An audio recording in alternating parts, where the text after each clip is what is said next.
नरेंद्र मोदी, हम जानना चाहते हैं कि मणिपुर में जिस सूबेदार की पत्नी को नंगा करके घुमाया गया, बलात्कार किया गया, वहां तुम्हारे परिवार के सदस्य है कि नहीं? जिस आदिवासी लड़की 21 साल की, उसकी हिफाजत के लिए उसका पिता और भाई आया था, उनकी हत्या कर दी गई, वो तुम्हारा और उसको नंगा करके घुमाया गया, बलात्कार किया गया, वो तुम्हारे परिवार के सदस्य है कि नहीं? बिल्किस बानो, जिसके परिवार के 14 सदस्य मारे गए, गैंग रेप किया, वो तुम्हारे परिवार की बेटी है कि नहीं?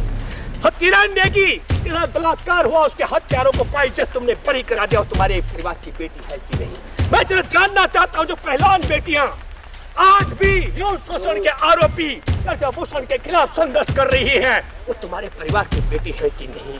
अंकिता भंडारी, जो भाजपा के मंत्री के रिसोर्ट में जिसकी हत्या कर दी गई के व्यापार में न शामिल होने पर, वो तुम्हारे परिवार की बेटी है कि नहीं? ये नूह में जिनके घर और दुकानें खत्म कर दी गई, तो तुम्हारे परिवार के हैं कि नहीं? जिन 5-6 लोगों की जान चली गई, कि तुम्हारे परिवार के सदस्य हैं कि नहीं?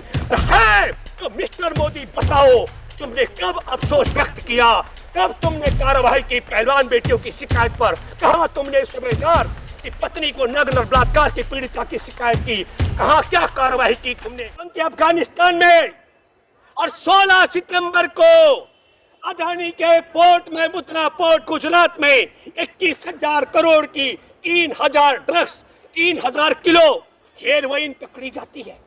जरा सोचिए आप, ये पार्ट ऑफ भ्रष्टाचार नहीं है? छोटा सा आरोप लगने पर आपने नूह में बिना जांच पड़ताल के अवैध तरीके से नूह के गरीबों के घर और उनकी रोजी रोटी के ठिकाने ध्वस्त कर दिए। पर क्या बुलडोजर नहीं है मोदी तुम्हारे पास? नहीं है मुद्रा पोर्ट पे ले जाने के लिए बुलडोजर? तो हम बुलडोजर भी देते हैं, उसको पहुंचाने की व्यवस्था भी करते हैं, है? और मैं ये बात इसलिए कहना चाह रहा हूं, आज की तारीख में मुद्रा पोर्ट भारत का सबसे बड़ा स्मगलिंग का जरिया और अड्डा बन चुका है। पूरे भारत के अंदर जो चरस, गांजा, अफीम, स्मैक, हीरोइन सप्लाई हो रही है, वह सारी की सारी मुद्रा पोर्ट के माध्यम से, तालिबानियों के माध्यम से और आईएसआई के एजेंटों के माध्यम से, संघ के एजेंटों के माध्यम से अदानी की एयरपोर्ट से पूरे भारत में सप्लाई की जा रही है। एक उदाहरण दिया मैंने 21,000 करोड़ का, आंकड़े बहुत लंबे हैं। और तब मैं ये भी सवाल करना चाहता हूं कि क्या हमारे देश में चुनाव आयोग को तोता बनाने के लिए सुप्रीम कोर्ट के फैसले को बदली करके मुख्य न्यायाधीश को अलग करने का, ये क्या पार्ट ऑफ करप्शन नहीं है, भ्रष्टाचार नहीं है?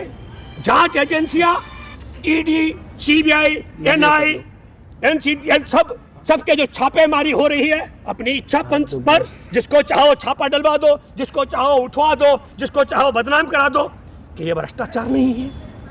नरेंद्र मोदी ने कहा, ये मैंने छोटा छोटा दिया, बड़े बड़े भ्रष्टाचार भी है। क्या नीरव मोदी को भगाना, विजय माल्या को भगाना, ललित मोदी को भगाना, अपने चहेते अरबी अदानी के समधी को भगाना, ये भ्रष्टाचार नहीं है मोदी? तो और क्या है? हमारा पैसा ताली बजाकर बैंकों में, और बैंकों से पैसा दे देते हैं आप ललित मोदी को, नीरव मोदी को, विजय माल्या को और अदानी के समधी को, और उनको एयरपोर्ट से 9-11 कर देते हैं। ये भ्रष्टाचार है कि नहीं? तुष्टीकरण की बात मोदी ने की, बिल्कुल हम कह रहे हैं तुष्टीकरण हो रहा है।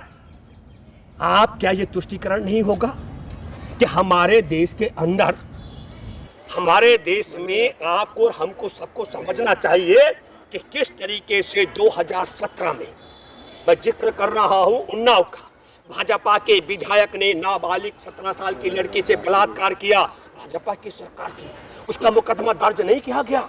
ये तुष्टीकरण का मामला है, यही है तुष्टीकरण। और तब उस लड़की को आत्मदाह का प्रयास करना पड़ा भाजपा के मुख्यमंत्री योगी के दहलीज पर। तब एफआईआर तो दर्ज हुई, लेकिन उसकी सजा आप सब लोगों ने देखी। किस तरीके से उस लड़की के गाड़ी जिसमें बैठी थी, गाड़ी से कुचला गया, जिसमें उसकी मौसी और चाची की हत्या हो गई। वकील और वो लड़की मरणासन है, तो क्या है तुष्टीकरण की नीति नहीं है? इन सब के बावजूद भी भाजपा ने उस एमएलए को अपने उससे नहीं हटाया था। किससे? पद से। 8 साल की 2018 का मैं जिक्र कर रहा हूँ, 8 साल की मासूम गुजरों की लड़की जम्मू का मैं जिक्र कर रहा हूँ।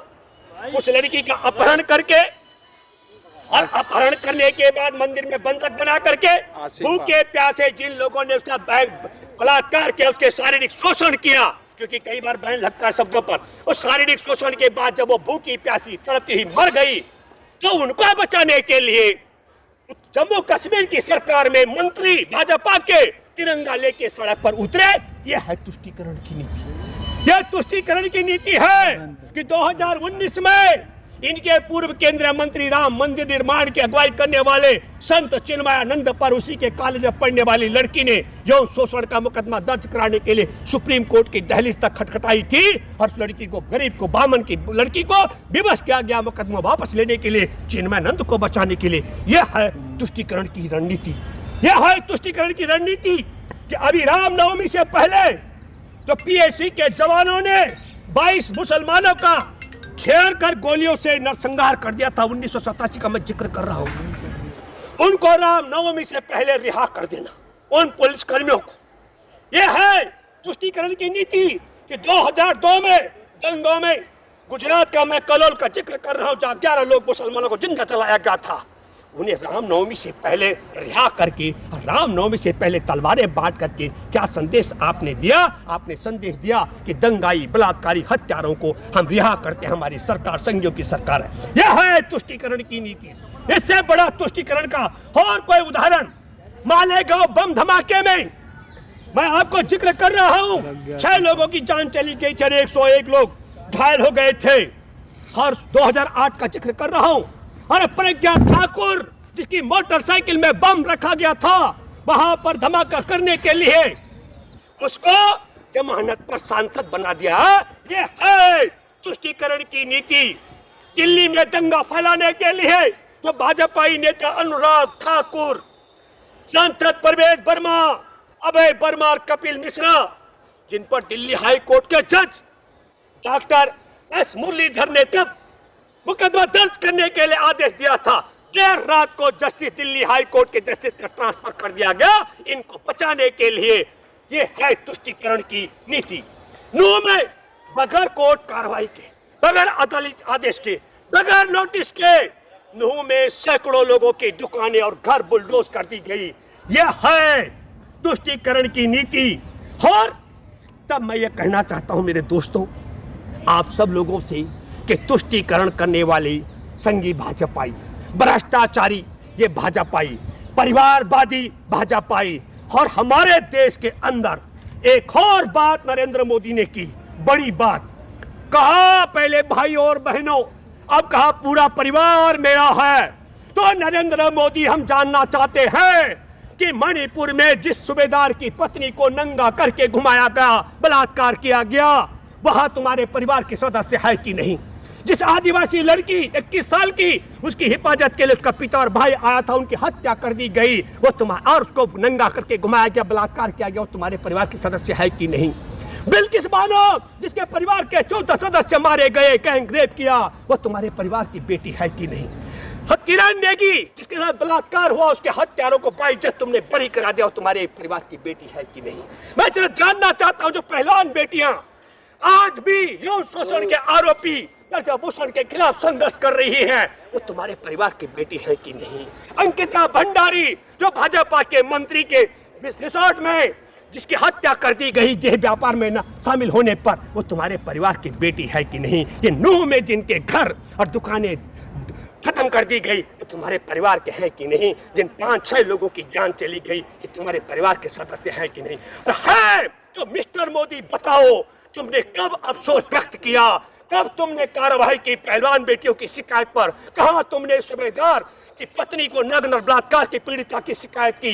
कहां क्या कार्रवाई की तुमने नूह के पीड़ितों के लिए, बिल्किस बानो के लिए, अंकिता भंडारी के लिए, किरण नेगी के लिए, और उन्नाव की वह बेटी जो आज भी मरणासन है, वो तुम्हारे देश की, तुम्हारे परिवार की बेटी है कि नहीं? और उसी उन्नाव में एक और 12 साल की बेटी ने बच्चे को जना।